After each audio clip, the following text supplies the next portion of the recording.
Hello मित्रों, आज આપણે ચેપ્ટર 9 સ્વાધ્યાય 9.2 પહેલો પ્રશ્ન છે બાજુની આકૃતિમાં બતાવ્યા મુજબના માપનો એક લંબઘન અને એક સમઘન છે. આ બંને ડબ્બામાંથી કયો ડબ્બો બનાવવામાં ઓછી સામગ્રી વપરાશે? તો ટૂંકમાં આપણે અહીં જગ્યાએ શું બનાવવાના છે? એક લંબઘન આકારનો ડબ્બો છે અને એક સમઘન આકારનો ડબ્બો છે. તો લંબઘનમાં લંબાઈ કેટલી આપી છે? 60 સેમી, પહોળાઈ 40 સેમી અને ઊંચાઈ 50 સેમી. તો પહેલા આપણે લંબઘન માટે લખશું. લંબઘન માટે એલ, બી અને એચ લંબાઈ કેટલી થઈ છે? આપણે 60 સેમી આપી છે. પહોળાઈ કેટલી આપી છે? 40 સેમી આપી છે. ઊંચાઈ કેટલી આપી છે? 50 સેમી. હવે લંબઘનનું આપણે શું મળશું? પૃષ્ઠફળ. તો લંબઘનનું પૃષ્ઠફળ બરાબર 2LB plus BH plus LH. હવે આપણે રકમ મૂકશું. બગડો એમ નામ લંબાઈની જગ્યાએ 60 ગુણ્યા પહોળાઈ કેટલી છે? 40 વત્તા BH પહોળાઈ 40 ઊંચાઈ કેટલી છે? 50 વત્તા 60 સેમી ઊંચાઈ કેટલી છે? 50 સેમી. તો આપણે રકમ મૂકી દીધી.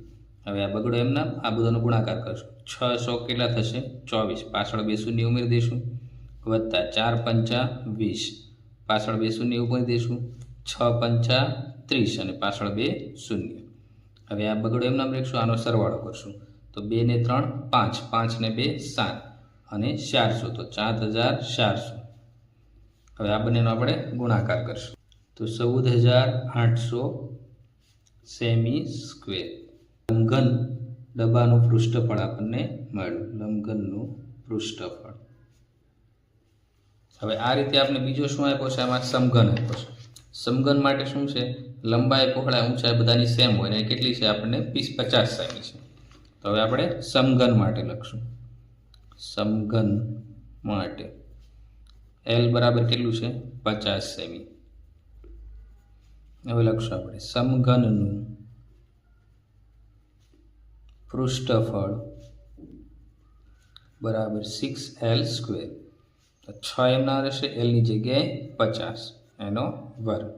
તો 6 ગુણ્યા 50 ગુણ્યા 50 તો 6 એમના 50 કેટલા થશે? 25 અને પાછળ 2 શૂન્ય. 25 150 અને પાછળ 2 શૂન્ય. તો આ સમઘનનું પૃષ્ઠફળ મળ્યું. હવે આ સમઘનનું કેટલું મળ્યું? 15000 સેમી સ્ક્વેર અને લંબઘનનું કેટલું મળ્યું? 14800. તો આ બંનેમાં કોનું પૃષ્ઠફળ વધારે છે? સમઘનનું. તો આપણે લખશું અહીંયા સમઘનનું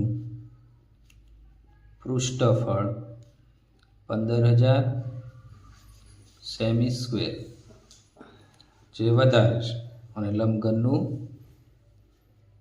પૃષ્ઠફળ કેટલું છે?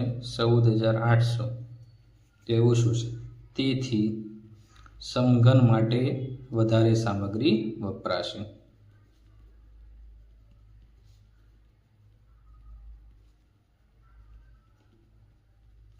પ્રશ્ન નંબર 2. 80 સેમી ગુણ્યા 48 સેમી ગુણ્યા 24 સેમી માપ ધરાવતી એક સુટકેસને તાડપત્રીના કપડાથી ઢાંકવાની છે. કવર બનાવવાનું છે. આથી 100 સુટકેસને ઢાંકવા માટે 96 સેમી પહોળાઈ ધરાવતી તાડપત્રીના કેટલા મીટર કાપડની જરૂર પડશે? તો ટૂંકમાં આ શું છે? એક સુટકેસ આકાર છે. તો એની પહોળાઈ, ઊંચાઈ અને લંબાઈ તમને આપી છે.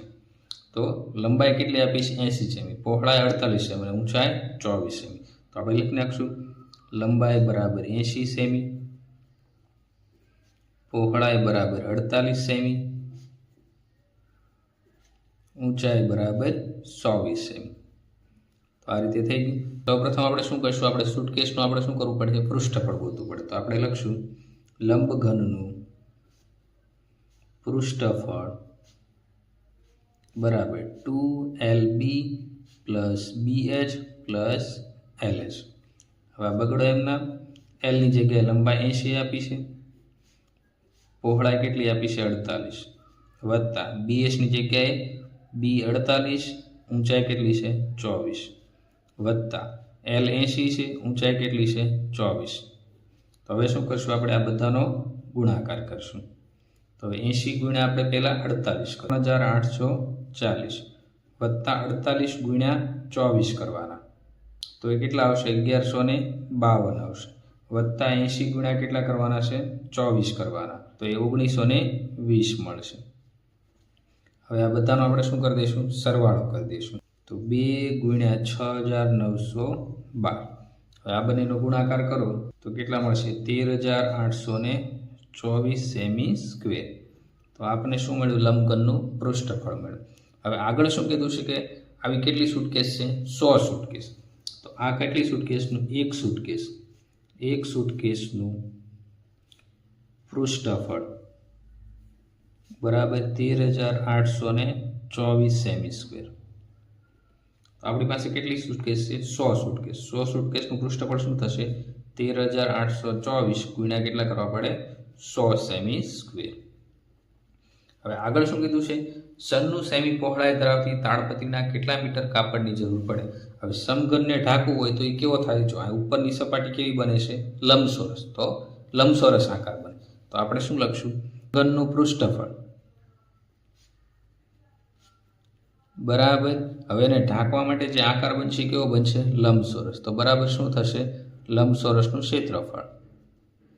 લંબચોરસનું ક્ષેત્રફળ. હવે સમઘનનું પૃષ્ઠફળ 13824 ગુણ્યા 100. આ 100 શેના છે? 100 સુટકેસ હતી. લંબચોરસનું ક્ષેત્રફળ L ગુણ્યા B. તો 13824 ગુણ્યા 100 એમ નામ. હવે લંબાઈ આપણે ગોતવાની છે. પહોળાઈ આપણે કેટલી આપી છે? 96 સેમી. તો આપણે અહીં 96 લગાડી દઈશું. હવે સનનું L સાથે ગુણાકારમાં, તો એ ક્યાં જશે? ભાગાકારમાં. 13824 ગુણ્યા 100 છેદમાં કેટલા આવશે? 96 બરાબર L. હવે આનો શું કરવાનું છે? આપણે ભાગાકાર કરવાનો છે. તો આ કેટલા મળ્યા? 144 ગુણ્યા 100 બરાબર L. હવે આ સેમી છે ને આપણે મીટરમાં ફેરવા હોય તો છેદમાં કેટલા કરવા પડે? 100. તો કેટલા મળશે? આ 100 કટ થઈ જશે એટલે 144 મીટર શું મળે આપણને? લંબાઈ મળી. તો આ તાડપત્રીની લંબાઈ કેટલી મળી? 144 મીટર. ત્રીજો પ્રશ્ન, એક એવા ઘનની બાજુનું માપ શોધો કે જેનું પૃષ્ઠફળ 600 સેમી સ્ક્વેર હોય. હવે અહીં આપણે એક જ બાજુ કીધું છે, તો એક બાજુ એટલે કોણ આવે? સમઘન. કેમ કે સમઘનની બધી જ બાજુનું માપ કેવું હોય? સમાન. તો આપણે શું લખશું? સમઘનનું પૃષ્ઠફળ બરાબર શું થશે? 6L². હવે પૃષ્ઠફળ આપણે કેટલું આપ્યું છે? 600 બરાબર 6L². હવે આ 6 ગુણાકારમાં, તો 6 ક્યાં જશે? ભાગાકારમાં. અહીંયા L² મળશે. હવે 6 ની જગ્યાએ 6 ગુણ્યા 100 લખી શકો 600 ની જગ્યાએ. તો 6 કટ થઈ ગયા, તો વધ્યું શું? 100 બરાબર L². હવે 100 ની જગ્યાએ આપણે અહીંયા સ્ક્વેર એટલે સ્ક્વેર લાવવા અહીંયા 10નો વર્ગ કરશું બરાબર L નો વર્ગ. હવે બંને બાજુથી વર્ગ નીકળી જાય એટલે શું થશે? 10 બરાબર L. તો બાજુનું માપ કેટલું મળશે આપણને? 10 સેમી. તો આપણે લખશું બાજુનું માપ બરાબર 10 સેમી. પ્રશ્ન નંબર 4, વૃક્ષારે 1 મીટર ગુણ્યા 2 મીટર ગુણ્યા 1.5 મીટર માપવાળી પેટીને બહારથી રંગ કર્યો છે. જો તેણે પેટીના તળિયા સિવાય બહારની તરફ બધે રંગ કર્યો હોય તો તેણે કેટલા પૃષ્ઠફળમાં રંગ કર્યો છે? તો પેટીમાં આપણે શું કીધું છે ભાઈ? કે તમામ બાજુ, આ ચારે બાજુ છે એમાં કલર કર્યો છે બહારની તરફથી, અને પેટીના તળિયા સિવાય એટલે આ નીચેનું તળિયું છે એ સિવાય એટલે ઉપરના ભાગમાં પણ એને શું કર્યો છે? રંગ કર્યો. નીચેનું જે આ તળિયું છે એમાં એણે રંગ કરેલો નથી, તો એ ભાગનું આપણે કરવું પડે પૃષ્ઠફળ. હવે ચારે બાજુ કલર કર્યો તો એ કેવું પૃષ્ઠફળ થશે? પાર્શ્વ પૃષ્ઠફળ. અને ઉપર શું હશે? એની સત, એટલે કે ઉપરનો ભાગ છે એ કેવો બને છે? લંબચોરસ. તો શું થશે? આપણે લંબચોરસનું ક્ષેત્રફળ એડ કરવું પડશે. તો આપણે શું લખશું? પહેલાં જો અહીંયા લંબાઈ કેટલી આપી છે? 2 મીટર આપી છે. ભલે અહીંયા 1 ગુણ્યા 2 ગુણ્યા 1.5 લખ્યું, પણ અહીંયા 12 લંબાઈ તમને 2 મીટર. તો L બરાબર શું થશે? 2 મીટર. B બરાબર પહોળાઈ કેટલી આપી છે? 1 મીટર. ઊંચાઈ કેટલી આપી છે? 1.5 મીટર.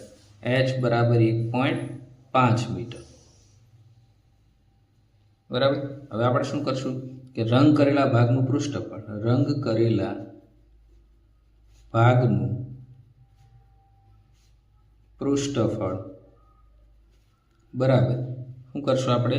પાર્શ્વ પૃષ્ઠફળ. કેમ કે આ કેવો છે? લંબઘન. તો લંબઘનનું પાર્શ્વ પૃષ્ઠફળ કેમ કે બધી ચારે બાજુ કલર કર્યો અને ઉપરની બાજુ એટલે કેવો આકાર થશે એનો લંબચોરસનું ક્ષેત્રફળ વત્તા લંબચોરસનું ક્ષેત્રફળ. હવે પાર્શ્વ પૃષ્ઠફળ શું થશે 2HL પ્લસ બી વત્તા લંબચોરસનું ક્ષેત્રફળ લંબાઈ ગુણ્યા પહોળાઈ. તો બગડો એમના ઊંચાઈ કેટલી આપી છે આપણને 1.5 મીટર. તો 1.5 મીટર ગુણ્યા L પ્લસ બી લંબાઈ 2 મીટર પહોળાઈ 1 મીટર વત્તા L ગુણ્યા બી લંબાઈ કેટલી છે 2, ઊંચાઈ પહોળાઈ કેટલી છે 1 મીટર. હવે 2 ગુણ્યા 1.5 એટલે 3 ગુણ્યા 2 વત્તા 1 એટલે 3 વત્તા 2 એકા 2. તો 3 તેરી 9 વત્તા 2 બરાબર કેટલું થયું 11 મીટર સ્ક્વેર. તો રંગીન ભાગનું પૃષ્ઠફળ કેટલું થયું 11 મીટર સ્ક્વેર. તો આપણે લખશું પેટીને રંગીન ભાગનું પૃષ્ઠફળ બરાબર 11 મીટર સ્ક્વેર. પ્રશ્ન નંબર 5. ડેનિયલ એક લંબઘન આકારના ઓરડાની દિવાલ અને છતને રંગે છે, જેની લંબાઈ પહોળાઈ અને ઊંચાઈ ક્રમશઃ 15 મીટર 10 મીટર અને 7 મીટર છે. રંગના એક ડબ્બામાંથી 100 મીટર સ્ક્વેર ક્ષેત્રફળ રંગ કરી શકાતો હોય તો ઓરડાને રંગવા માટે કેટલા ડબ્બા રંગ જોઈએ? તો અહીં શું કીધું છે આપણે લંબઘન કીધું. તો ચાલો પહેલા આપણે લંબઘન ડ્રો કરી નાખીએ આ રીતે. ચાલો લંબઘન ડ્રો થઈ ગયો છે. હવે આમાં એમણે શું કીધું છે ઓરડાની દિવાલ. તો એક દિવાલ 2 દિવાલ 3 દિવાલ 4 દિવાલ, ચારે દિવાલને કલર કરે છે અને છતને એટલે આ ઉપરનો ભાગ છે એને કલર કરે છે. નીચેનો જે ભાગ છે તળિયાનો ભાગ એને કલર કરવાનો નથી. રાઈટ. તો હવે ઓરડાને રંગવા માટે કેટલા ડબ્બા રંગ જોઈએ? તો પેલું આપણે લંબઘન આપ્યું તો આપણે પહેલાં શું કરશું લંબઘનનું પૃષ્ઠફળ મેળવવું પડશે. તો લંબાઈ કેટલી આપી છે તમને 15 મીટર, પહોળાઈ કેટલી આપી છે 10 મીટર, ઊંચાઈ કેટલી આપી છે 7 મીટર. શું કરશું આપણે રંગીન લંબઘન નું પૃષ્ઠફળ બરાબર શું થશે પહેલા પાર્શ્વ પૃષ્ઠફળ, કેમ કે બાજુ ચારે દિવાલને કલર કરવાનું. તો લંબઘનનું પાર્શ્વ પૃષ્ઠફળ વત્તા હવે આ છતનો આકાર કેવો છે લંબચોરસ વત્તા લંબચોરસનું